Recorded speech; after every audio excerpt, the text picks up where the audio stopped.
It's your boy Lyrics. Ladies and gentlemen, boys and girls, welcome back to The Cross. And we're not just an esports show anymore. Mostly we're going into Call of Duty. I'm thankful for everyone who stuck with me, who stuck with the show. For all the new people, welcome. We're mainly going to talk about COD today, so all you COD lovers, it's the place to be. We're going to hop right into it. But before we do all of that, we got to give a shout out to OKC Charters and our sponsors here, which is the reason why we're here. We got all the links for all our sponsors, and my socials will be in the description below. Please make sure that you check that out. Well, anywho, we're here to talk about the Esports World Cup, first annual. It is happened to be on Modern Warfare 3. It's last minute of the year, so we're going to get into a recap of what happened. We have some challenger teams in there versus some pro teams, single elimination style. No warm-ups, which is very controversial. No warm-ups for any of the matches prior to. Most, for people who are not familiar with how it goes on, usually pro teams get to play matches in the back before they go on the main stage and actually play against the team that they're supposed to play against. So none of that happens at this event. So we had some challengers teams. We had some accusations for challengers teams cheating in terms of breaking GAs. More so in particular, the single tap fire. Usually most of the pros run the double tap. It says more competitive that way. And some challengers teams, because of the amount of money on the line, probably just threw out. Said the heck with some of the GAs. We even caught Heretic snaking versus a challenger team, and they still didn't end up winning the round for the S&D, and they ended up playing the top 16 for a team that plays the top 6 at champ. So that's very disappointing to see out of Heretics, aka pretty much the Miami Heretics, but their actual organization is Heretics.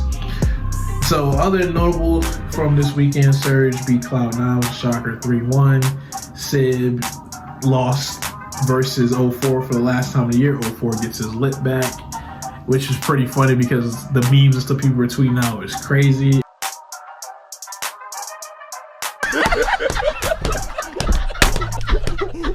We saw Ultra pretty much choking against LA Thieves, and then we saw Optic handle business versus Cloud9, aka the New York Subliners.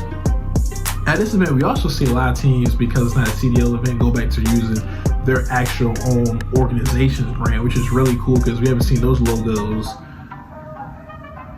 A few minutes later, Seen these logos since pre-CDL, so that was just, great thing for all the returning fans to be able to see that kind of stuff. And teams change their name, like Vancouver Surge, things of that nature. So we get into the bracket play, and we get down to the wire, and Optic loses to FaZe 3-1 on Sunday, and then LA Thieves come out and beat Vancouver Surge, and they match up in the finals. The FaZe ends up taking it, and they're in a best of 7 versus the Thieves, which is also a little bit different from how CDL events are ran. It's usually best of 9, not a best of 7. So it's just little caveats here and there that are different. One thing I would say that definitely needs to change, though, is just the fact that we had a lot of restarts this weekend. Almost every series almost had a restart, or every other series. It was quite puzzling and not very appealing to not only the players but the viewers, because momentum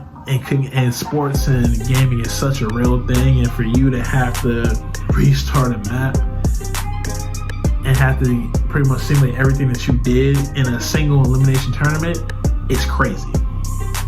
So like I said, FaZe ends up coming out on top. Congrats to them. They're obviously one of the best teams in the world.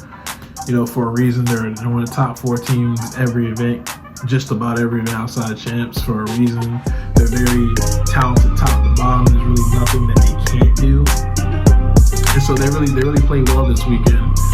Just really top from the start. Really, they just steamrolled most teams, especially teams that weren't considered top 4. They definitely just steamrolled through a lot of competition. Now we're gonna get into the main topic of the fake champs versus the real champs. See, I don't like that kind of stuff because, for one, the drums and the fan stuff. Okay, yes, it's in Texas. The drums, the fans. Okay, but let's be fair. Optic fans have traveled anywhere, no matter if you saw it in an event in Saudi Arabia with the Esports World Cup.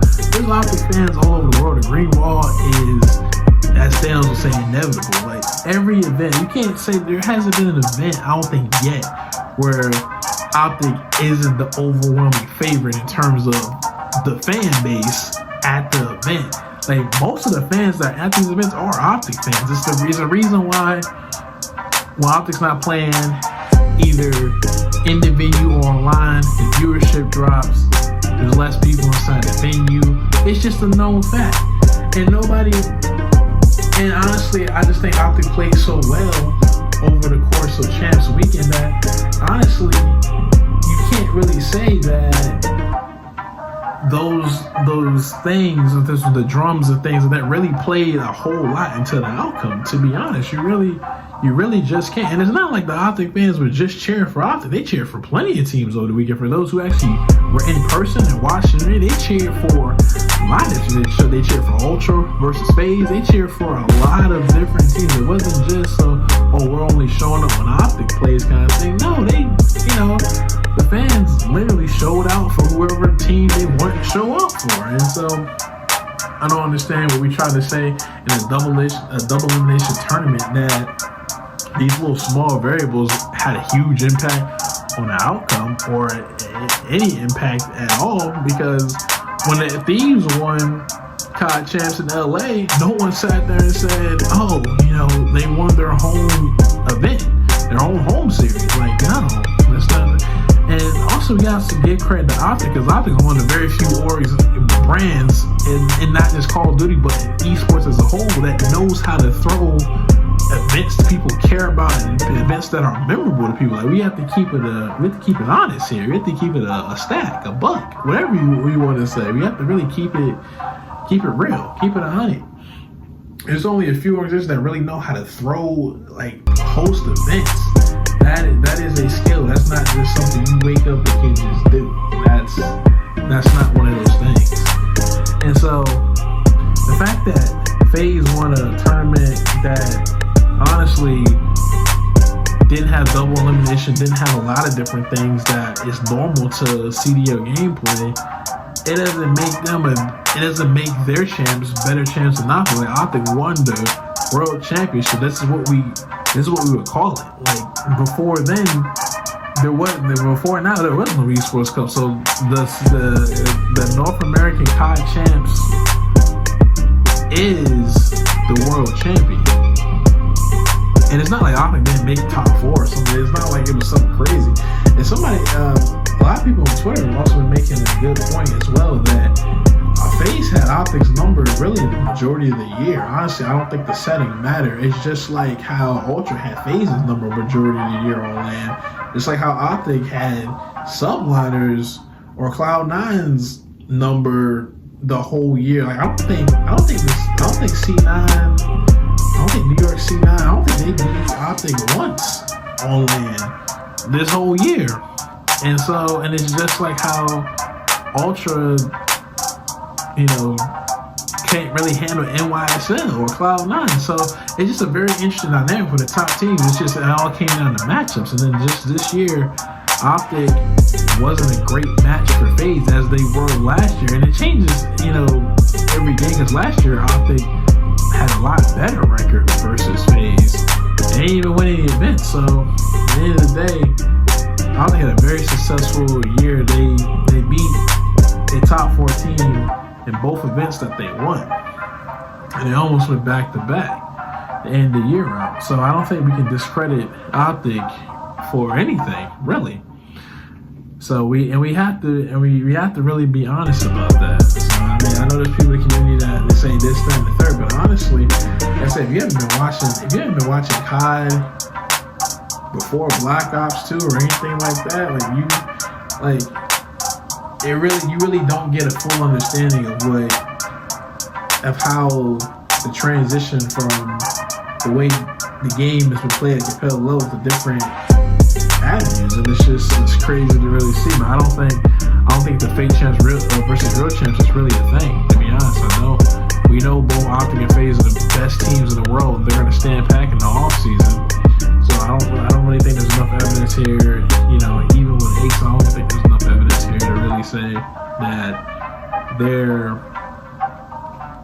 there is really a difference, and why that World Championship should have an asterisk when other ones didn't. Like I said earlier about the thieves.